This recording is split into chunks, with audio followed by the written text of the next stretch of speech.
Welcome back my channel. আজকে আপনাদেরকে স্বাগত জানাচ্ছি একটি অত্যন্ত গুরুত্বপূর্ণ ভিডিও। তা হলো how to face interview.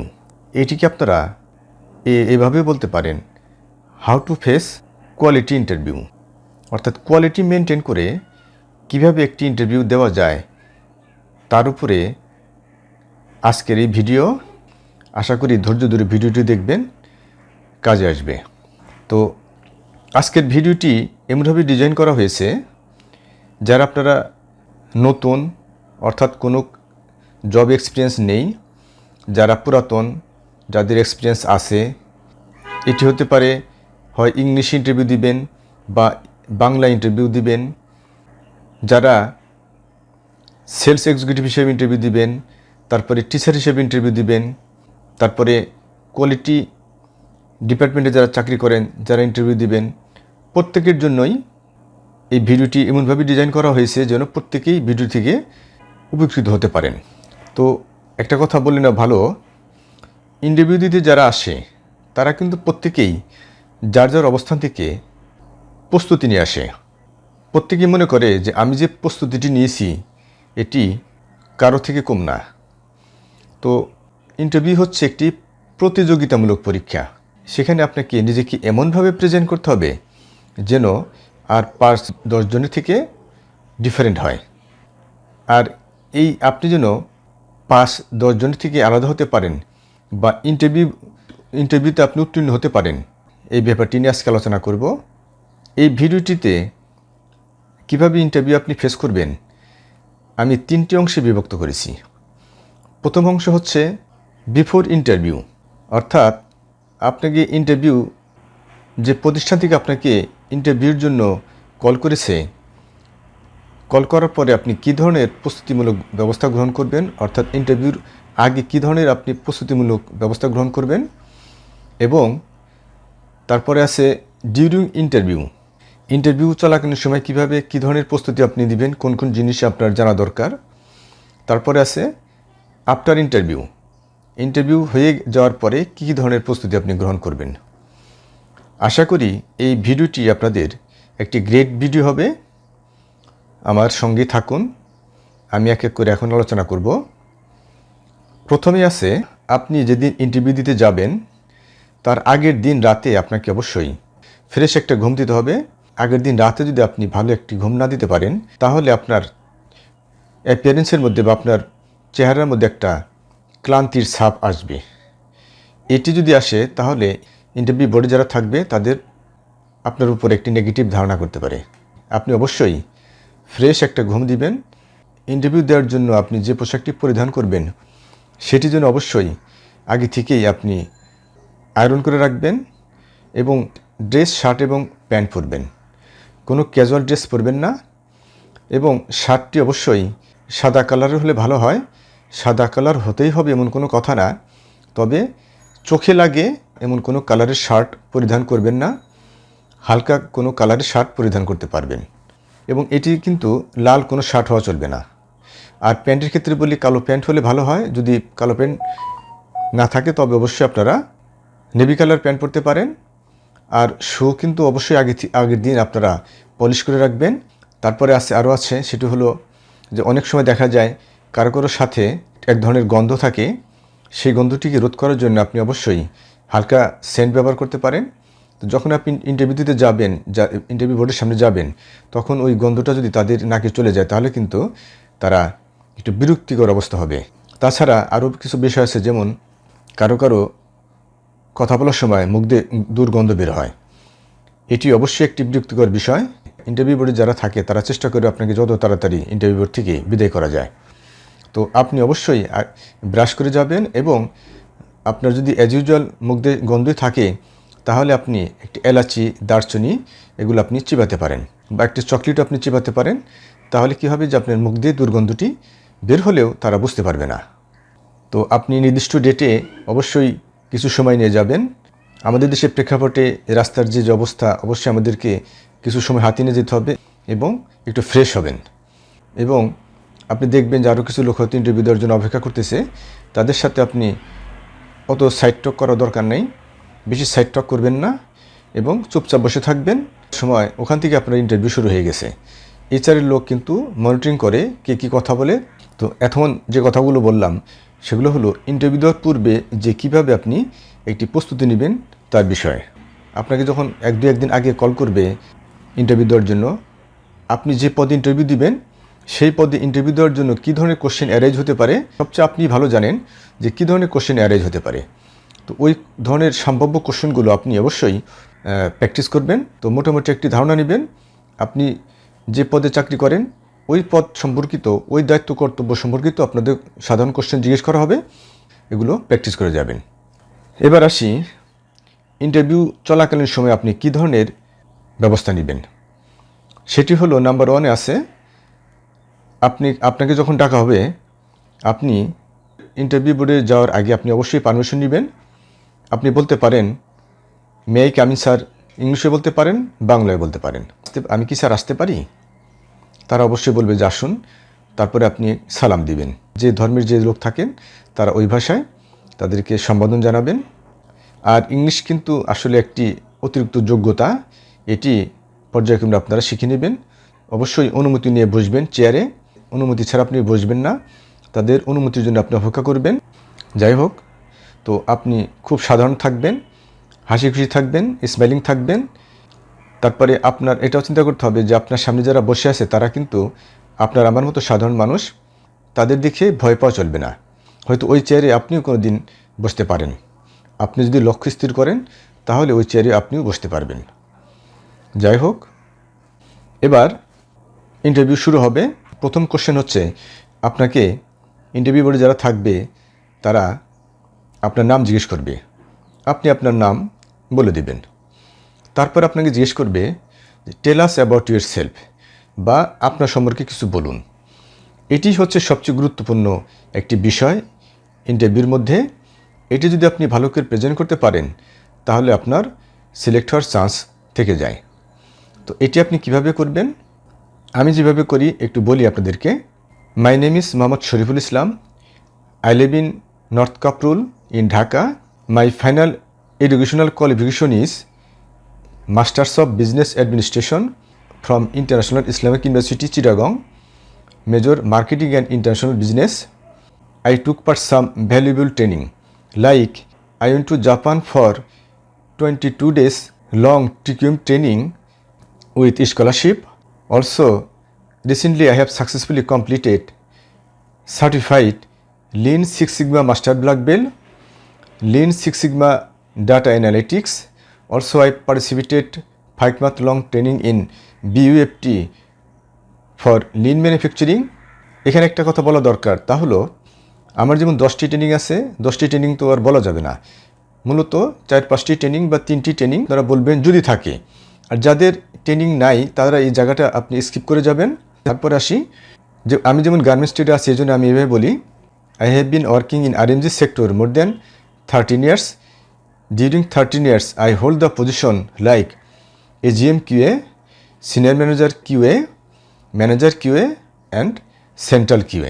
During my experience, I have gathered practical experience like fabrication, cutting, sewing, finishing, wash. তারপরে আপনি আরও বলতে পারেন যে I can work under pressure, I am hard worker, self-motivated, result oriented. এবং সর্বশেষে বলবেন, যদি ছেলে থাকেন বলবেন যে আই হ্যাভ ওয়াইফ, আর আপনার যে কয়েকজন ছেলে মেয়ে আছে তাদের কথা বলতে পারেন I have wife and I have 1 son and 1 daughter. আপনি ফাইনালি বলবেন this is my short description about my self. আপনাকে যারা ইন্টারভিউ বোর্ডে থাকবে তারা আপনাকে জিজ্ঞেস করবে হোয়াট ইজ ইউর রেসপন্সিবিলিটি বা হোয়াট ইজ ইউর রোলস, কী আপনার দায়িত্ব কর্তব্য কী আপনার। অথবা এটি প্রশ্ন না করে আপনাকে বলতে পারে আপনি আপনার যে কাজগুলো সেটি একটু বলেন। আমি যেহেতু কোয়ালিটি ডিপার্টমেন্টে চাকরি করি, আমি বলি, আমাকে তারা জিজ্ঞেস করে যে কাট টু শিপ পর্যন্ত যে কোয়ালিটি অ্যাক্টিভিটিসগুলো হয় সেগুলো আপনি বলেন। আমি কিন্তু এক এক করে খুব ঠান্ডা মাথায় বলে দিই। তো আপনারা যারা কোয়ালিটি কন্ট্রোলার থাকবেন বা ইনচার্জ থাকবে, ম্যানেজার হিসেবে ইন্টারভিউ দিবেন, তারা ওই ধরনের কী ধরনের কোশ্চেন জিজ্ঞেস করতে পারে। যেমন কোয়ালিটি কন্ট্রোলার হিসেবে ইন্টারভিউ দিতে গেলে কোয়ালিটি কন্ট্রোলার দায়িত্ব কর্তব্য কী, সুইং কোয়ালিটি কন্ট্রোল কীভাবে করতে হয় এগুলি মেনে জিজ্ঞেস করে। লেআউট করার জন্য কী কী জিনিস লাগে সেগুলো জিজ্ঞেস করে। একটা কোয়ালিটি ইনচার্জের তার থেকে আরও একটু বেশি ডিপে টেকনিক্যাল কোশ্চেন অ্যারেঞ্জ করতে পারে। একটা কোয়ালিটি ম্যানেজারের জন্য আপনার কার্টুশিপ পর্যন্ত যে কোয়ালিটি অ্যাক্টিভিটিসগুলো হয় সেগুলো জিজ্ঞেস করতে পারে। তারপরে কোয়ালিটি জিএমদেরকে কার্টুশিপ পর্যন্ত বা কীভাবে বায়ার ম্যানেজমেন্ট করে এগুলো জিজ্ঞেস করতে পারে। কি করবেন, কি করে দিবেন, এ ধরনের কথা জিজ্ঞেস করবে। তো সর্বশেষে আপনি আপনার মতো করে বলে this is my short description about my self. তারপর আপনাকে অবশ্যই কোশ্চেন জিজ্ঞেস করবে, কমন কোশ্চেন, সেটি হলো why change at your present organisation. আপনি কেন চেঞ্জ করবেন আপনার বর্তমান প্রতিষ্ঠান? তখন আপনি অবশ্যই বর্তমানে যে প্রতিষ্ঠানে আপনি চাকরি করেন অবশ্যই ওই প্রতিষ্ঠানের কথা নেগেটিভ কথা বলবেন না। তাদেরকে বলবেন thank you very much my present organisation where I learned lot of things about technical issue. আপনি সেখান থেকে অনেক কিছু শিখতে পারছেন। তারপরে ওই প্রতিষ্ঠানের কিছু সুনাম করে আপনি বলবেন প্রতিটি মানুষই চায় আমার যে যোগ্যতা, আমার যে ক্যাপাবিলিটিস আছে, আমি যদি আপনার এই প্রতিষ্ঠানে জয়েন করতে পারি বা কাজ করতে পারি, নিজেকে আমি আমার যোগ্যতা প্রমাণ করতে পারবো। অর্জিত জ্ঞান যেটি আছে আমি যদি এখানে অ্যাপ্লাই করি, এই ডিপার্টমেন্টটি বা এই প্রতিষ্ঠানটি আরও স্মুথলি রান করবে। এবং এছাড়া আরও বলবেন প্রতিটি মানুষই চায় যে ভালো একটি অর্গানাইজেশনে চাকরি করার, কাজ করার। আমিও সেরকম ব্যতিক্রম নই।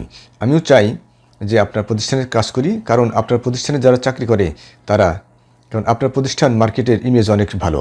তো যারা এখানে চাকরি করে তারা প্রত্যেকে নিজেদেরকে প্রাউড ফিল করে। তো এইভাবে আপনি আপনার মতো করে কেন আপনি চেঞ্জ করতে চান আপনি মতো করে আপনি বলে দিবেন। তারপরে আছে হলো হোয়াই ডু ইউ সিলেক্ট। আপনাকে তারা জিজ্ঞেস করবে কেন আপনাকে তারা নেবে। আপনি তখন বলবেন আমি যে পদে চাকরি করতে আসছি এই পদের জন্য আমার যথাযথ এক্সপিরিয়েন্স আছে এবং টেকনিক্যাল নলেজ আছে এবং আমার এডুকেশনাল কোয়ালিফিকেশন আছে। তাছাড়া আমার যে কিছু এক্সট্রা ক্যাপাবিলিটিস আছে সেগুলো আমি যদি এখানে জয়েন করতে পারি সেগুলো আমি এখানে অ্যাপ্লাই করতে পারবো। আমার এন্টায়ার অ্যাকোয়ার্ড নলেজ যেটি আছে সেটা আমি এখানে অ্যাপ্লাই করতে পারবো। ফলশ্রুতিতে কী হবে যে এই ডিপার্টমেন্টটি সুন্দরভাবে রান করতে পারবে। তাছাড়া আপনি বলবেন প্রত্যেকেই চায় ভালো একটি প্রতিষ্ঠানে কাজ করার, আমিও ব্যতিক্রম নই। তো যারা এখানে চাকরি করে তারা প্রত্যেকে প্রাউড ফিল করে আপনাদের মতো এরকম একটি সুনামধন্য প্রতিষ্ঠানে কাজ করে। এভাবে বলবেন কিভাবে আপনি কেন এই কেন আপনাকে নেবে চাকরিতে, এইভাবে আপনার মতো করে বলবেন। আমি যেভাবে বলে দিলাম।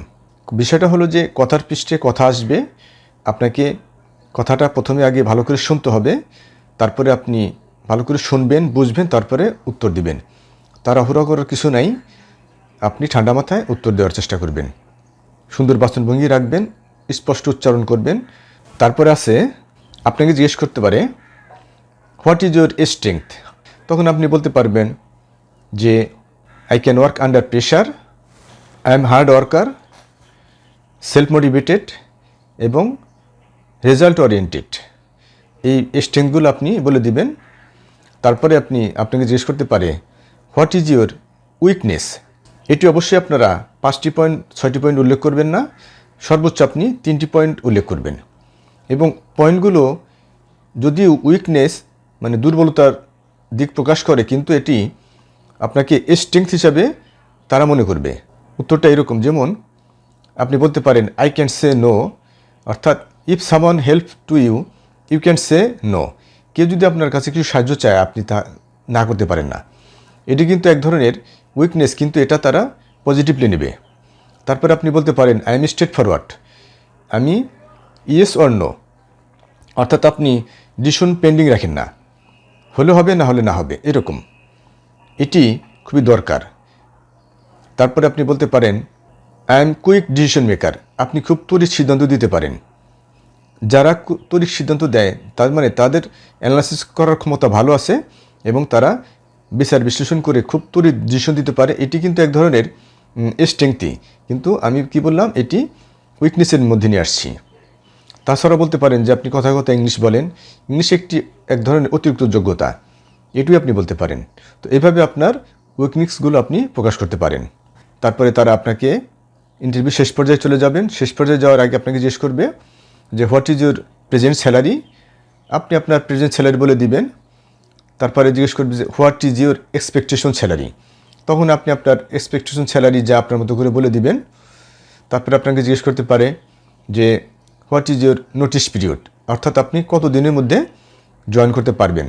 তো আপনি অবশ্যই, আপনার যদি চাকরি নাও থাকে তাহলে অবশ্যই আপনি 1 মাসের সময় নেবেন। আর যদি আপনার চাকরি থাকে তাহলে আপনার যে প্রতিষ্ঠানে চাকরি করেন সেই প্রতিষ্ঠানের নিয়ম অনুযায়ী 1 মাস বা 2 মাসের একটি নোটিস পিরিয়ড নিয়ে আপনি তাদেরকে বলে দিতে পারেন যে আমি এত তারিখের মধ্যে জয়েন করতে পারবো। তারা চেষ্টা করবে কত কম দিয়ে আপনাকে নেওয়া যায়, আপনি চেষ্টা করবেন কত বেশি দিয়ে আপনি জয়েন করতে পারেন। এরকম একটি বার্গেনিং চলে, সেখানে আপনি ঠান্ডা মাথায় ভালো করে একটি বিষয়টি ফেস করবেন। তারপরে আরও কথা আসবে, সেটা হলো যে কী ধরনের বেনিফিটস আপনি চান। আপনাকে জিজ্ঞেস করতে পারে তারা আপনার কোনো কিছু জানার আছে কিনা। আপনি বলবেন যে আপনাদের পিক অ্যান্ড ড্রপ আছে কিনা, তারপরে লাঞ্চ ফ্যাসিলিটিস আছে কিনা, মোবাইল বিল আছে কিনা, এই ধরনের কথা। বা আপনি সার্ভিস বেনিফিটস হয় কিনা, 5 বছর পরে বা 10 বছর পরে কোনো এক্সট্রা বেনিফিট আমি পাবো কিনা, যেটিকে আমরা বলি সার্ভিস বেনিফিটস, এগুলো আছে কিনা, এই সমস্ত কথাবার্তা আপনারা এইভাবে ইন্টারভিউ শেষ পর্যায়ে অবশ্যই আপনি বলতে ভুলবেন না। যখন যদি আপনাকে আসতে বলে ঠিক আছে আপনি আসুন, পরে আপনাকে জানানো হবে।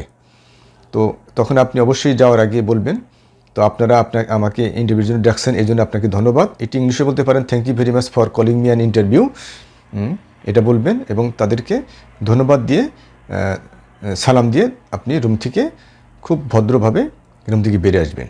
এবং রুম থেকে বের হয়ে ইন্টারভিউ চলাকালীন সময়ে কী কী জিনিস আপনাকে লক্ষ্য রাখতে হবে বা কী ইন্টারভিউ কোশ্চেন অ্যান্ড আনসার কীভাবে আপনি দিবেন সেগুলো আলোচনা করলাম। এবার আলোচনা করব যে পোস্ট ইন্টারভিউ, অর্থাৎ ইন্টারভিউ হয়ে যাওয়ার পরে আপনার কী কী করণীয় আছে। প্রথমে আপনি বের হয়ে কিন্তু যারা ইন্টারভিউ দিতে আসছে সেখানে আপনি তাদের সাথে কিছু বলার দরকার নেই, আপনি ভালোভাবে বের হয়ে যাবেন। কারণ আপনি যদি ওখানে তাদের সাথে যে কথা বলেন কী ধরনের ইন্টারভিউ আপনাকে, কী ধরনের কোশ্চেন আপনাকে জিজ্ঞেস করা হয়েছে, ওখানে কিন্তু এইচআরের লোক থাকে, তারা এটি বিষয়টা ফলো করে এবং তারা এটি পজিটিভলি নেয় না, এটি তার নেগেটিভ সেন্সে নেয়। অর্থাৎ আপনার উচিত হবে আপনি চলে যাওয়া, বের হয়ে চলে যাওয়া উচিত হবে, ভালো হবে। তো আপনি চলে গেলেন, তারপরে যদি আপনাকে 2-1 দিনের মধ্যেই ফোন করে বা 7 দিনের মধ্যে ফোন করে বুঝতে হবে যে আপনার ইন্টারভিউটা ভালো হয়েছে এবং তারা আপনাকে নিতে চাচ্ছে, তখন আপনার হয়তো সেকেন্ড ইন্টারভিউর জন্য আপনাকে কল করতে পারে। আর সেকেন্ড ইন্টারভিউ দেওয়ার জন্য আপনাকে সেই আমি যে প্রস্তুতির কথা বলেছি সেগুলো আপনারা আগে থেকে প্রস্তুতি নিয়ে এইভাবে প্রস্তুতি নিয়ে যাবেন। আপনাকে যদি আর ফোন না করে, কল না করে, তাহলে আপনি হয়তো 15 দিন পরে বা 20 দিন পরে বা 7 দিন পরে কল করতে পারেন। যে অবশ্যই সালাম দিয়ে ভদ্র ভাষায় বলবেন যে আমি তো এই পদে ইন্টারভিউ দিয়ে গেছিলাম এত তারিখে, তো এই বিষয়টা আমি একটু আপডেট জানতে চাচ্ছিলাম। তখন ওনারা বলবে যে এই পদের জন্য আমরা ইন্টারভিউ লোক নিয়ে নিছি, বা বলতে পারে যে এখন ওটার কিছু হয়নি বা পরে জানানো হবে। ফোন করার উদ্দেশ্য হলো যারা ইন্টারভিউ নিছে বা প্রতিষ্ঠান মনে করে যে আপনি যদি নিজ থেকে ফোন করেন তাহলে মনে করে যে আপনার চাকরিটা দরকার, জরুরি, এবং এখানে একটু হলেও পজিটিভ সেন্সে কাজ করে। ইন্টারভিউ যারা বোর্ডে ছিল তাদের মধ্যে একটু শুধু পজিটিভ সেন্স কাজ করে। আজকে আলোচনা এই পর্যন্তই। তো এতক্ষণ আমি আলোচনা করলাম একটি ইন্টারভিউ কিভাবে ফেস করা যায়। যারা এক্সপিরিয়েন্স আছেন আর যারা নন এক্সপিরিয়েন্স আছেন, যারা ইংলিশে দিতে চান বা বাংলায় দিতে চান, প্রত্যেকের জন্যই আশা করি প্রত্যেকের জন্যই ভিডিওটি কাজে লাগবে। তো আপনারা এগুলো বারবার প্র্যাকটিস করবেন এবং আপনারা সাকসেসফুল ইন্টারভিউ ফেস করেন, এটাই আমাদের লক্ষ্য উদ্দেশ্য। যাই হোক, কোয়ালিটি রিলেটেড যতগুলো কোশ্চেন আছে বা কী ধরনের কোশ্চেন অ্যারাইজ হয়, সেই ভিডিওর কী ধরনের কোয়ালিটি অ্যাক্টিভিটিস মেনটেন করা হয়, অলমোস্ট প্রত্যেকটি ভিডিও আছে। আমি এই ভিডিওর ডেসক্রিপশন বক্সে ওই ভিডিওর লিঙ্কগুলো দিয়ে রাখবো।